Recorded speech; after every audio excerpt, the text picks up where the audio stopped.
قال الله تعالى في مقام آخر وإذ ابتلى ربه بكلمات فأتمهن قال जेके कुरान वणे ॾाढा सुभान अल्लाह चवे केॾी जमात आई आहे जिनखे सैयद जो अदब आहे कुरान जो अदब आहे वेही रहो قال إني جاعلك للناس إماما وقال الله تعالى في مقام آخر وسيجنبها الأتقى الذي يؤتي ماله يتزكى وما لأحد عنده من نعمة تجزى إلا ابتغاء وجه ربه الأعلى ولسوف يرضى آمنت بالله صدق الله العظيم إن الله وملائكته يصلون على النبي يا أيها الذين آمنوا صلوا عليه وسلموا تسليما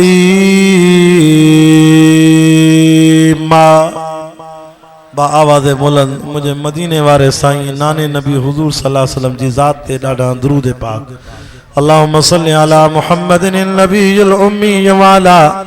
आलिहि व सल्लिम तस्लीमन दाइमन अबदन अबदा मुझे महबूब मुहम्मद के ॾिठो जन हिक वारे अल्लाह करे ता असांखे निंड में मदीने वारे साईं जो दीदार नसीब थे मुझे महबूब मुहम्मद के ॾिठो जन हिक वारे तड़पंदो सोई सजण लए त उमिर सारी कोई या कलीमुल्लाह त कोई या सफीउल्लाह कोई या नजीउल्लाह त कोई या खलीलुल्लाह पर ज़ात सभिनी में सजण मोहम्मद तुंहिंजी त भलारी मुझे महबूब जे मुल्क मदीने जहिड़ो मां दुआ तो कयां जेको सुभान अल्लाह चवे अल्लाह करे हिन साल मदीनो ॾिसी मां टियों दफ़ो ॾिसी आवां अल्लाह तव्हांखे बि ॾेखारे मुझे महबूब जे मुल्क मदीने जहिड़ो मट न आबियो मुल्क तोड़े दुनिया तसारी अल्हम्दुलिल्लाह 23 मई सन 2026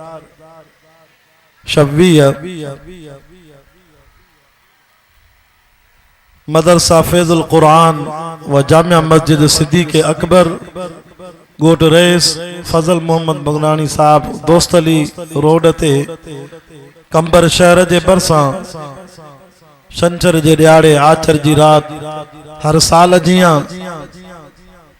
मोहतरम जनाब कारी मौला बख्श साहब जन जे सिक भरी दावत ते खानपुर शिकारपुर को सफर कराए इन बाबरकत महफिल में मदरसे में अल्लाह ताला ताजी ज़ियारत नसीब कराई ब आयतूं पढ़ियूं जिन जे मुतालिक बयान कंदुस मथो ताजी नमाज ए मानी जो टाइम भी दुआ भी कजो अल्लाह ताला मुझे वापसी जो सफर आसान फरमाए मुझा दोस्तों कुरान जा आशिको दीन जा परवानो एक खलीलुल्लाह बियो हबीबुल्लाह खलीलुल्लाह जी माना है अल्लाह जो दोस्त मूंसा गलाइंदा हलो छा माना है अल्लाह जो दोस्त ए हबीबुल्लाह जी माना है मोहम्मद हसन तू त गला तू उलमा जा बयान हलाइंदो तुझे चैनल ते मां बुधंदो आया असा जा भी हलाइंदो कर अल्लाह तुझी मेहनत कबूल फरमाए हबीबुल्लाह जी माना भी आए अल्लाह जो दोस्त खलील माना भी दोस्त हबीब माना भी दोस्त किताब में अचे तो खलीलुल्लाह या हजरत इब्राहिम अलैहिस्सलाम जी सिफत है हबीबुल्लाह तवा असांजे नबी मिठे पाक मोहम्मद रसूलुल्लाह सल्लल्लाहु अलैहि वसल्लम जी सिफत है मां बचपन में तकरीबन 2009 को मां वाइद शुरू कियान 2011-12 में मुझो तकीरा थियल अवां जे कंबर में ता सा मुझो पुरानो ताल्लुक आ मौल साहब वेठो है जी मस्जिद में मुझा बयान थियल काफी मुझा दोस्तों जरे मदरसे में पढ़ंदो पांजे वालिद साहब वट मुझो वालिद साहब मौलाना सैयद अब्दुल गफूर शाह बुखारी अवां जे दरगाह बेर शरीफ जे इलाके में 16 साल मुझे बाबे जिंदगी गुजारी आ हजरत साईं वडन वट पढ़िया भी आन पढ़ाया भी अथो इन वक्त मुझे बाबे जी 80 साल उम्र आ पो भी तडे ते वेही अल्लाह अल्लाह जे रसूल जो दीन पिया पढ़ाइन मां बाबा साईं को पुछो त खलील और हबीब में फर्क केड़ो आ अल्लाह साईं इब्राहिम अलैहिस्सलाम के भी चेतो तू मुझो दोस्त आ असां जे नबी के चेतो तू भी मुझो दोस्त आ इन दोस्ती में फर्क केड़ो आ तो मुझे वालिद मोहतरम चो त मां भी जने बेर शरीफ में पढ़दो हजरत साईं अब्दुल करीम कुरैशी बेर वारा रहमतुल्लाह अलैह सब चो रहमतुल्लाह जिन जी कब्र मो जन्नत जी खुशबू आई मां साईं जन को पुछो साईं खलील और हबीब में फर्क केड़ो आ तो साईं जन अजीब समझायो फरमाए त खलील और हबीब में वडो फर्क आ सुभान अल्लाह कर द बुधाया फरमाए त खलीलुल्लाह उन दोस्त के चबो आ जेको तन मन धन अल्लाह जी राह में कुर्बान करे पो अल्लाह उन सा दोस्ती रखे ऐं हबीबुल्लाह वरी उन मिठे मोहम्मद पाक के चबो आ जेको रब के कुछ दे न दे पर रब उन सा यारी रखी छड़ी आ तदे त बुधो जिले कंबर शदात कोट जा मुसलमानों दोस्त अली बंगले जे इलाके वारो ग़बी देरे जे इलाके वारो मुख्तलिफ गोठन जा आयल मुसलमानों 2-3 साल का पो अल्लाह ताला ता जो वरी दीदार नसीब करायो वा अख मारे कयो खलीलुल्लाह में हबीबुल्लाह में केडो त फर्क आ हबीबुल्लाह जो नालो मिठे मोहम्मद जो नालो पांजे नाले सा गड लिखायो ते अर्शे मौला ते जन्नत जे वण वण ते पन पन ते दर दर ते ला इलाहा इल्लल्लाह मुहम्मदुर रसूलुल्लाह तदे तक आशिक चयो न रब का प्यारा नाम मोहम्मद सबसे प्यारा नाम मोहम्मद चांद से रोशन नाम मोहम्मद दूध से सुथरा नाम मोहम्मद आंख का तारा नाम मोहम्मद शहद से मीठा नाम मोहम्मद तकबीर में कलमे में नमाजों में अजानों में हे नाम इलाही से मिला नाम मोहम्मद दादा जो सल्लल्लाहु अलैहि वसल्लम नालो भी एड़ो तस जो अबू जहल जड़ो काफर पे चे मनाए को न तो बाकी मोहम्मद नालो एड़ो थी जो मां दुश्मन खणा तो भी बई छप चवियो था हां भाई सजण खणे दुश्मन खणे त चप चुमियो दन हाजी साहब इसमें मोहम्मद जो कमाल मौलाना पीर जुल्फकार नक्शबंदी रहमतुल्लाह अलैह ताज़ो वफात करे विया उन्हनि लिखियो आहे खुतबा ते फ़कीर में जंहिं माण्हूअ जी दुआ क़बूल न थिए न ॻोठ में यूसीअ में शहर में अवां वटि जेको मोहम्मद नाले शख्स हुजे उनखे चओ उहो दुआ घुरे तव्हां आमीन कयो इन इसमें मोहम्मद जी लज रखी भी अल्लाह ताला उन जे हथनि खे क़बूल करे छॾींदो बो कमालियो आ जंहिंजी घरवारीअ के पेरे महीने में पेट थे हमल थे बार पेट में थे उन जो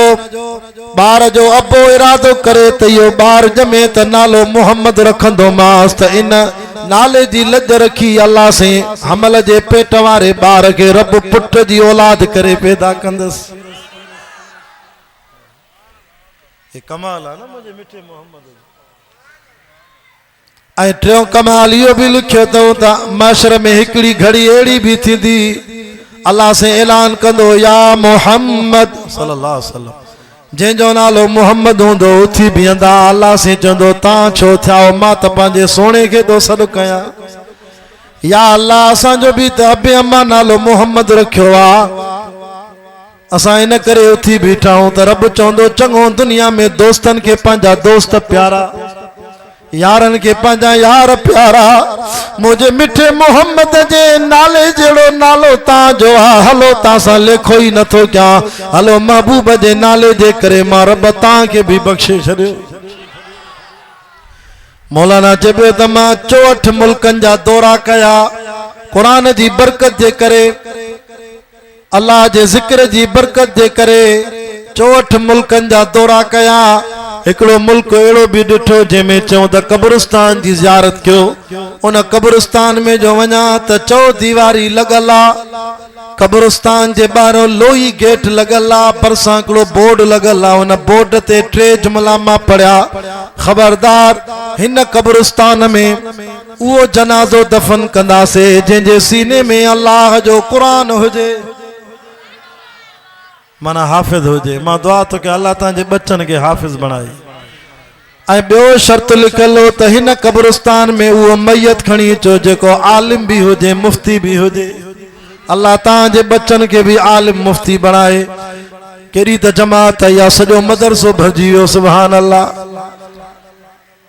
ऐं टियों शर्त इहो लिखल हो अखि मारे को पोते छो था ॾिसो सैयद ते एतबार न आहे।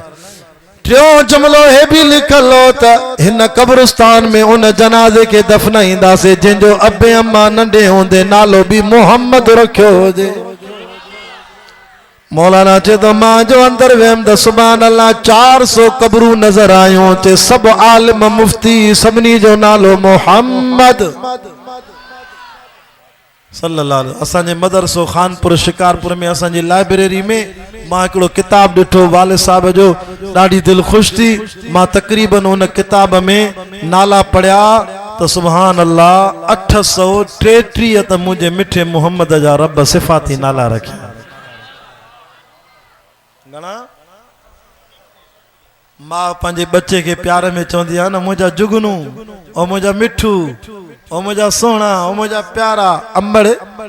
पंहिंजे ॿटे जा पंहिंजे पुट जा ॿटे नाला रखंदी आहे प्यार में। अल्लाह तो ते सॼी दुनिया में मूंखे प्यारो मिठो मोहम्मद आहे ज़ाती नालो मोहम्मद रखियो तमास प्यार में मां मुंहिंजे महबूब जा 833 नाला रखिया। कॾहिं ॿिए दफ़े वाइद ते घुराई त उहे नाला ॿुधाईंदोसांइ। कुरान जा आशिको दीन जा परवानो तवज्जो कयो मोटी चो पंहिंजे मौज़ूअ ते गाल पे समझाया त हबीबुल्लाह अल्लाह के कुछ दे न दे पर अल्लाह उन सां यारी रखी छड़ी आ पर खलीलुल्लाह जंहिंजी कुर्बानी जो हे महीनो आ मुखो अग में मौलाना मोहम्मद सिद्दीक मुगेरी साहब अल्लाह उन जी सेहत में उम्र में जवानी में बरकत फरमाए तमाम सोनो ताके बुधाए अशनमा इन वाक्य के अञा तफसीलन सां समझाया दो त खलील के खलीलुल्लाह जो लक़ब छो मिलियो वत्तखज़ल्लाहु इब्राहीम खलीला खलील सां रब यारी छो रखी खलील के चए त ओ इब्राहीम जी मुंहिंजा अल्लाह इब्राहीम पंहिंजी घरवारी कुर्बान कर बीबी हाजरा झंग में छॾिया सिकी लधो पुट इस्माइल उन जाय ते छॾिया इन सफा वल मरवत मिन शाइरिल्लाह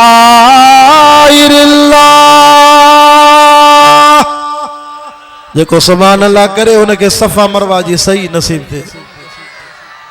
उते छड़े आज ते न पानी आ न पखी आ न इंसान आ काबतुल्लाह जे बरसा सफा मरवा जी जाए ते अल्लाह अकबर कबीरा उन हरम जी जमीन में छड़े आ खलील जी घरवारी भी का वडी मुवहिदानी ही अम्मा हाजरा भी का पक्की वाह भयानी ही हां हिन दौर जी माई हो या त रड़ियूं करे आ चेसी मुखे कंहिंजे आसरे छड़े थो वञे चे रब जो हुकुम आ चेती मुड़स खे पो तुजी भी जरूरत न आहे जंहिंजो रब तंहिंजो सब मुड़स खे जेदी हले वन जे 100 साल जी उम्र में पुट ॾिनो आहे इस्माइल जहिड़ो खूबसूरत उहो ई खाराईंदो उहो ई प्यारींदो। तॾहिं त बीबी हाजरा तुंहिंजो डोरणो अल्लाह खे केॾो त वणी वियो इस्माइल के पानी जी उञा अम्मा जो खीर खत्म थी वियो बच्चे के सुमारे करे सफा को मरवा को सफा 7 चक्कर डोड़ी आ। मां चवंदो आहियां जेके हाजी हज ते विया आहिनि अल्लाह सभिनी जो हज क़बूल फरमाए। 2024 में हिन गुनाहगार सैयद के भी हज नसीब थियो अल्लाह तां के भी नसीब कराए। मुंहिंजा दोस्तो हज आई अल्लाह जे आशिकन जो मंजर ओ बीबी हाजरा औरत तुझो डोरण बच्चे जी लाए पानी जी तलाश में तुझो परेशान थियणो अल्लाह के एडो त वणी वियो जो रब फरमायो मुझा दिल पर मिठा मोहम्मद करीम डाडा जो सुभान अल्लाह। स्टेज जो सिंगार अलहाज इमदादुल्लाह भी अची वियो। ताजे जलसे के 4 चंड लगी विया। अम्मा हाजरा तुझो भजन तुझो डोड़ो अल्लाह के एडो त वणी वियो जो रब साईं फरमायो अल्लाह से फरमायो हाजरा तुझो डोड़ो माके एडो वणी वियो जो कायनात में मिठे मोहम्मद जो शान तो खो मथे आ पर मदीने वारा साईं ओ मुझा सोना मोहम्मद तुझो हज भी तुझो उम्र भी मां अल्लाह तदई कबूल कंदो माए मुझा दिल पर मोहम्मद तू भी बीबी हाजरा वांगुर 7 चक्र डोड़े देखा। कंबर वारो हज आई अल्लाह जे आशिक जो मंदिर नबी साईं के चे तो तुझो हज भी पो कबूल आ तू भी हाजरा वांगुर डोड़। तमाम सहाबा तमाम वली बुजुर्ग बीबी हाजरा वांगुर डोड़ंदान सई कंदान। पुछा क्यों अलहाज इमदादुल्लाह को अगे साल हज पढ़ी आयान अल्लाह से कबूल फरमाए। अख मारे क्यों कुरान जा आशिक दीन जा परवानो खलील के चे त खलील जी मुझा रब करीम खलील जान दे वरी खलीलुल्लाह भी बकिस्मत हव एको खलीलुल्लाह या बो खलीलुर रसूल सुभान अल्लाह कर द समझाया।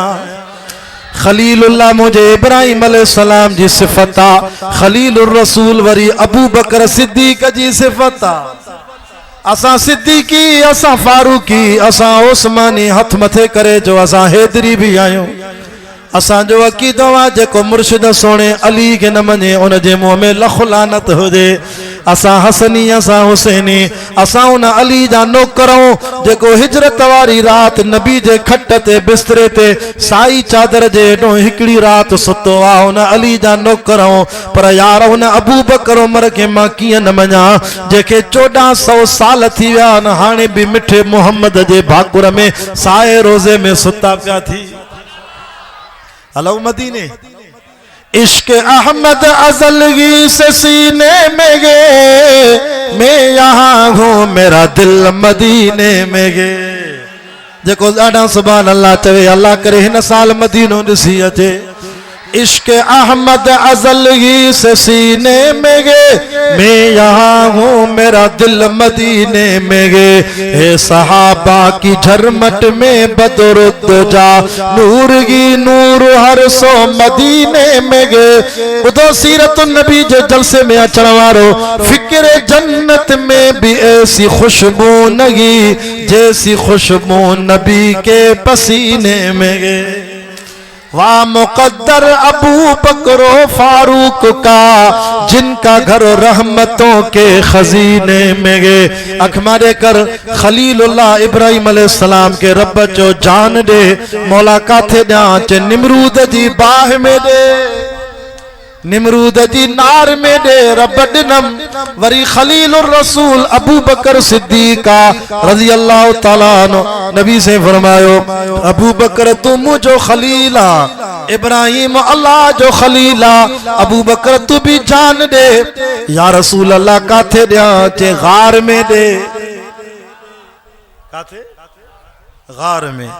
इब्राहिम तू काथे दे नार में नार माना बाय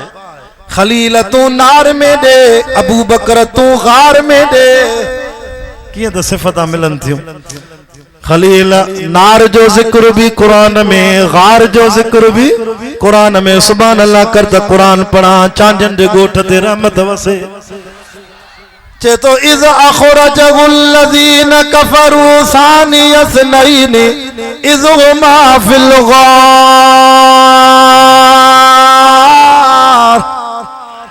असांजे जलसन जो सिंगार कुरान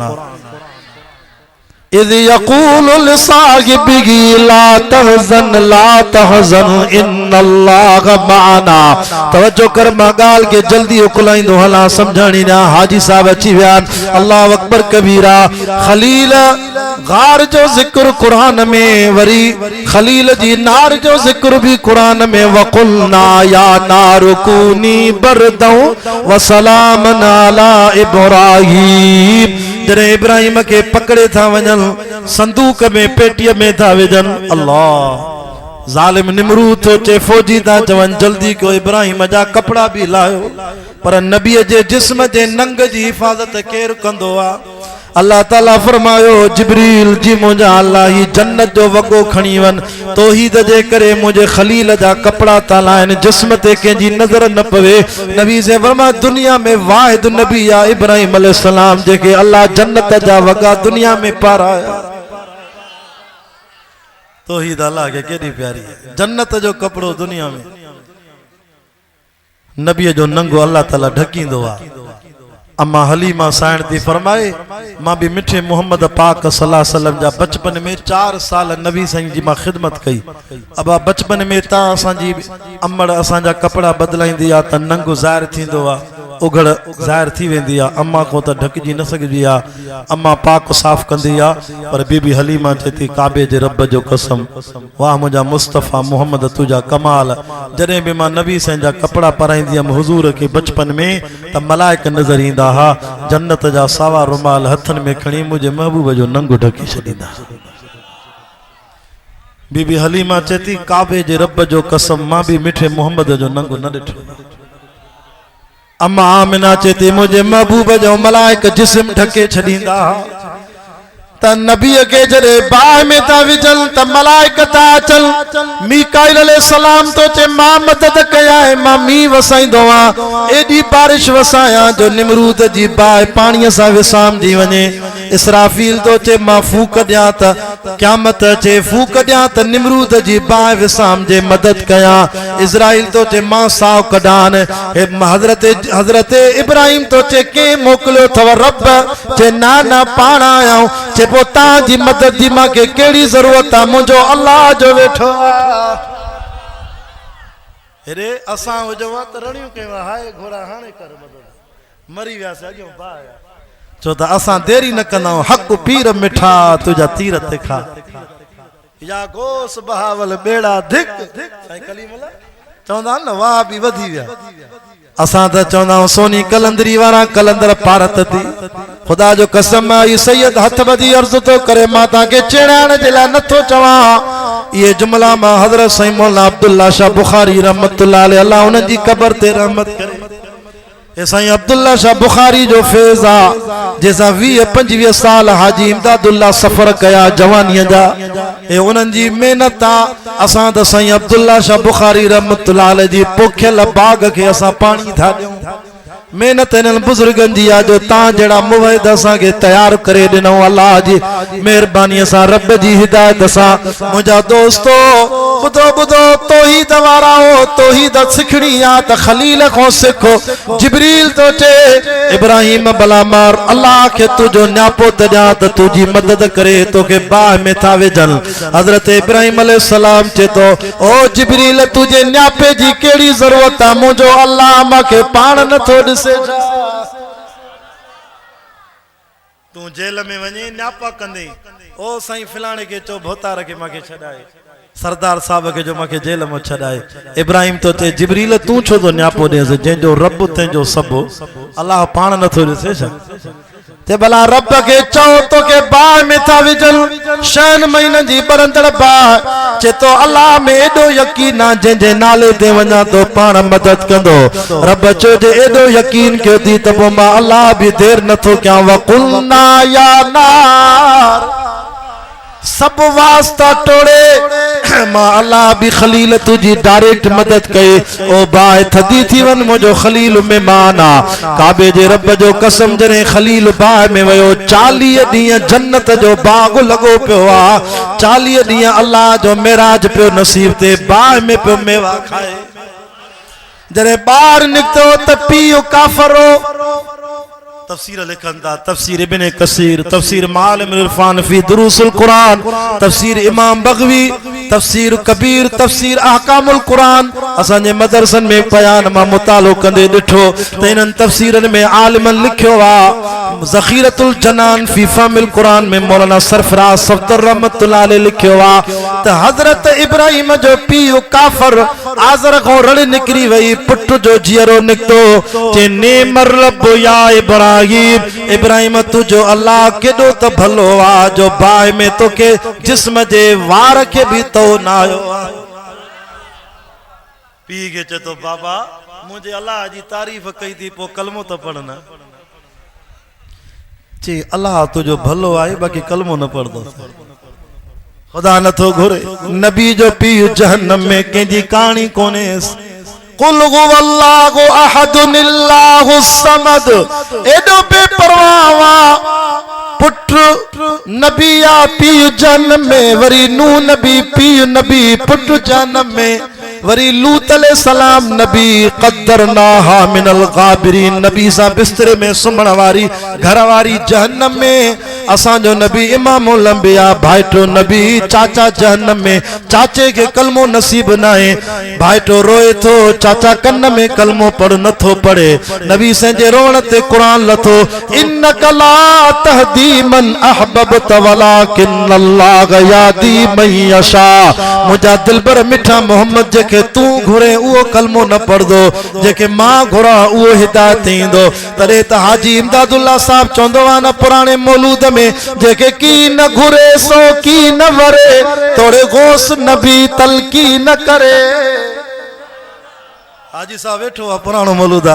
जेके की न घुरे सो की न वरे तोड़े गोस नबी तलकी न करे भला कलमो अबू जहल की भरे जेके पाण करे गुमराह भी तू मिठा मालिक तू ऐं खालिक तू माबूद भी तू अल्लाह भी तू मोहताज पैगंबर पीर सबई आए बारी बेपरवाह भी तू कारी मौला बख्श साहब तो के सलाम तुझी मेहनत के केडी त जमात या अल्लाह तुझो जलसो कबूल फरमाए बागाल के खुटाइंदो अल्लाह तवज्जो कर खलील खटी वियो अबू बकर भी जान दिनी अल्लामा इब्ने हजर अस्कलानी रहमतुल्लाह अलैह चे दो सिद्दीक जी झोल में मिठो मोहम्मद गार में ये पे चमके जिया आवाज जलसे में सैयद हबीबुल्लाह शाह जे हथ में रब जो कुरान थो चमके मौला अब्दुल शकूर दीनपुरी रहमतुल्लाह अलैह चौंदा दुनिया में ब कुरान हिकड़ो खामोश कुरान आ बयो गल्हाइण वारो कुरान आ कंबर जा मुसलमानो तवा खामोश कुरान जो रोज दीदार कंदा हो ता रमजान में टिंडियन में खत्म करदा हो सिद्दीक तो चे मुझा अल्लाह भले में भलो कारी इन कुरान जो टिंडियन में खत्म करे पर अबू बकर जी जो दिल जी ख्वाहिश पूरी थी आ अन नज़रु इला वजी रसूलिल्लाह अखियों सिद्दीक जोन चारो मिठे मोहम्मद जो आ मौला सिद्दीक जी झोल में ए गल्हाइण वारो कुरान वज़हा जे चेहरे वारो ठेडिय सुमार तमा भी खत्म कडी वठा वरी अबू बकर तू भी प्यारी से कुर्बान कर ओ इब्राहिम तू प्यारी से कुर्बान कर 9 सालन जो पुट अल्लाह जे नाले ते कुर्बान के पुट प्यारो के या रब प्यारो के काती कंध ते रखे वा तज़्ज़तल अर्श वल कुर्सी यो किसो मौला सिद्दीक मुगेरी साहब ता के बुधायो मां थुले लेके गाल तो कया रब फरमाए ओ इब्राहिम बस बस मलाइकन को रड़ियो नितो वक्त खदल्ला इब्राहिम खलीला रब खलील सच्चो आ पुट बचाए देस रब प्यारो तस पुट प्यारो न तस अल्लाह जो अर्श भी न कुर्बानी ते डकी वियो कुर्सी के लोडो अची वियो रब चो बस बस खलील तू सच्चो हे खलीलुल्लाह 9 सालन जो पुट कुर्बान कये खलीलुर रसूल अबू बकर के नबी से जो तू भी तका प्यारी से 9 सालन जी कुर्बान कर सिद्दीक तो जे साईं अयकून बिनती फी बैत रसूलिल्लाह आयशा 9 सालन जी न्याणी सिद्दीक जी आ घोट मदीने वारो साईं मुखे दुनिया में एड़ो सोरो त ॾेखार जेको मुफ्त में पांजी न्याणी दे ऐं चवे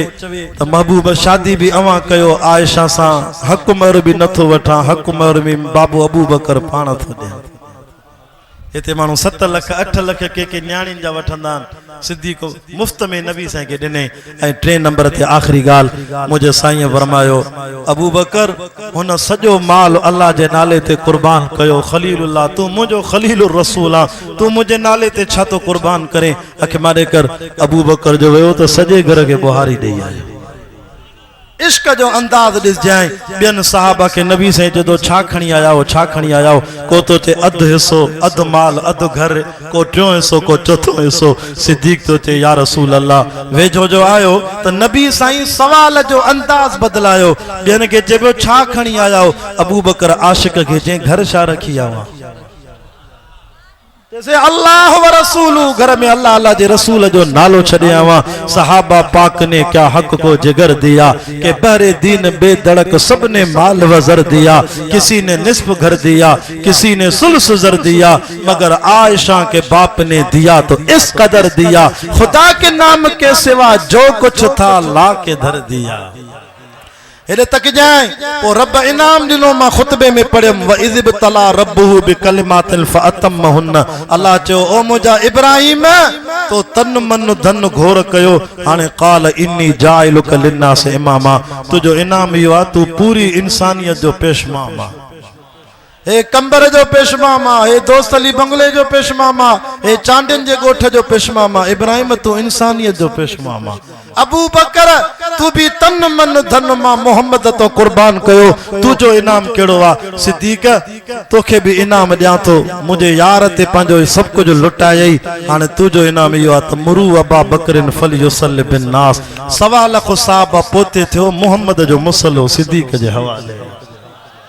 नसर तो कर अबू बकर ते इज्जत मिलंदी थी निस्बत जे करे, निस्बत ही सीरत नबी जे जलसे वारी मिठे मोहम्मद पाक सल्लल्लाहु अलैहि वसल्लम। ए नुक्तो वठी वन सैयद को आखिरी मुझो महबूब हलीमा जी डाची ते वेठो त डाची 300 दाइन जी डाचन के मारे वई। मुझो महबूब मेराज जी रात बुराक ते वेठो त बुराक सभनी जानवरन के मारे वियो। हिजरत वारी रात अबू बकर जे कुलन ते मुझो मोहम्मद सवार थियो। 5,500 फुट जो जबल अबू बकर नबी सां के कुलन ते खणी पार करायो। रब चयो त अबू बकर तू भी 1.25 लाख साहबा के मारे। हींअर दुरूद शरीफ पढ़ो हाजी साहब जी इजाजत सां। हाजी साहब जो शागिर्द आहे भाऊ उज़ैर अहमद अबड़ो साहब। 12 साल मुंहिंजी